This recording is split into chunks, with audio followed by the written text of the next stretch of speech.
श्री गणेशाय नमः। ओम नमः शिवाय। आज है शिव पुराण का 9वां खंड और 9वें खंड में ऋषि व्यास जी की कथा बताई गई है। श्री व्यास जी के जन्म की कथा। व्यास जी कौन थे और इनके द्वारा कौन से ग्रंथ की रचना हुई थी, विस्तार पूर्वक सुनिए। श्री पाराशर जी एक दिन तीर्थ यात्रा करते करते यमुना नदी के तट पर पहुंचे। उस समय मल्लाह भोजन कर रहा था। मुनि ने उससे यमुना पार पहुंचाने के लिए कहा। मल्लाह ने अपनी पुत्री मत्स्य गंगा से कहा। क्या कहा सुनो। गंगा से कहा, हे पुत्री, ये मुनि हस्तयंती के पुत्र तपस्वी पाराशर ऋषि यमुना पार जाना चाहते हैं। मैं भोजन कर रहा हूँ, अतः तुम उन्हें नाव में बैठाकर यमुना पार पहुंचा दो। ओम नमः शिवाय। ऋषि को नाव में बैठाकर वह नाव को खेलने लगे। मुनि उस पर मोहित हो गए और उससे का दायां हाथ पकड़ लिया। मत्स्य गंगा यह देखकर हंस पड़ी और कहने लगी, हे मुनिवर, आप ऐसा निंदित कार्य क्यों कर रहे हैं? आपका जन्म तो वशिष्ठ जी के उत्तम वंश में हुआ। ओम नमः शिवाय। मैं तो निषाद कन्या हूँ।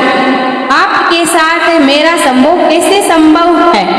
उसकी बात सुनकर ऋषिवर ने उसका हाथ छोड़ दिया। ओम नमः शिवाय। वे यमुना पार तो पहुंच गए, परंतु कामदेव उस पर हावी हो गया। तब उन्होंने फिर से निषाद कन्या मत्स्य गंगा को पकड़ लिया। मत्स्य गंगा ने घबराकर ऋषि पाराशर से कहा, मैं दुर्गंध युक्त सांवले रंग की निषाद कन्या हूँ और आप एक श्रेष्ठ मुनि हैं। ऐसा भला क्रौंच और स्वर्ण का सहयोग कैसे संभव है? इससे के अतिरिक्त शास्त्र भी दिन में संभोग की इजाजत नहीं देते। यदि आप संभोग करना ही चाहते हैं तो रात्रि होने की प्रतीक्षा करें। ओम नमः शिवाय। यह सुनकर मुनि पाराशर ने अपने योग बल से दिन में ही रात्रि के समान अंधकार फैला दिया और उसके साथ संभोग करके अपनी तृष्णा शांत की।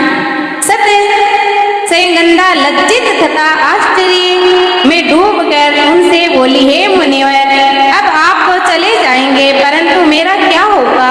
क्योंकि अब मुझे गर्भ ठहर जाएगा।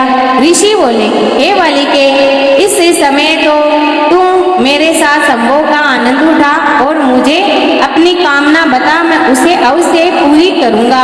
मेरी आज्ञा मानने के कारण तू सत्यवती कहलाएगी। इस पर वह बोली, मेरे इस कार्य को माता पिता व अन्य कोई भी न जान सके, मेरा कन्या धर्म समाप्त न हो तथा मुझे आपके समान ही तपस्वी तथा शक्तिशाली पुत्र प्राप्त हो। ओम नमः शिवाय। ओम नमः शिवाय। पाराशर जी ने कहा, हे सुंदरी, तुम्हारी सभी मनोकामनाएं पूर्ण होगी। तुम्हारे गर्भ से श्रीहरि का अंश से तेजस्वी पुत्र प्राप्त होगा। इस प्रकार कहकर पाराशर मुनि ने यमुना जी में स्नान किया और वहां से चले गए। मत्स्य गंगा अर्थात सत्यवती ने समय आने पर सूर्य के समान महान तेजस्वी बालक को जन्म दिया। उसका नाम व्यास जी रखा गया। बालक ने उत्पन्न होते ही अपनी माता से कहा, हे माते, तुम्हें जब भी मेरी आवश्यकता पड़े तो मुझे याद करना, मैं तुरंत आपके पास उपस्थित हो जाऊंगा। इतना कहकर और अपनी माता को प्रणाम करके व्यास जी तप करने के हेतु वन को प्रस्थान कर गए।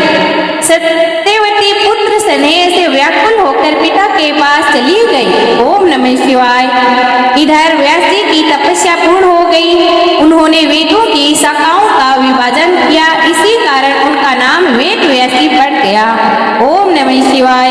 अब वेद व्यासी तीर्थ यात्रा तथा पिंडदान आदि करके शिवलिंग के विषय में विचार करने लगे कि कोई ऐसा सिद्ध देने वाला लिंग हो जिसकी आराधना द्वारा सब विद्याएं प्राप्त करके पुराण रचने की योग्यता प्राप्त कर सकूं।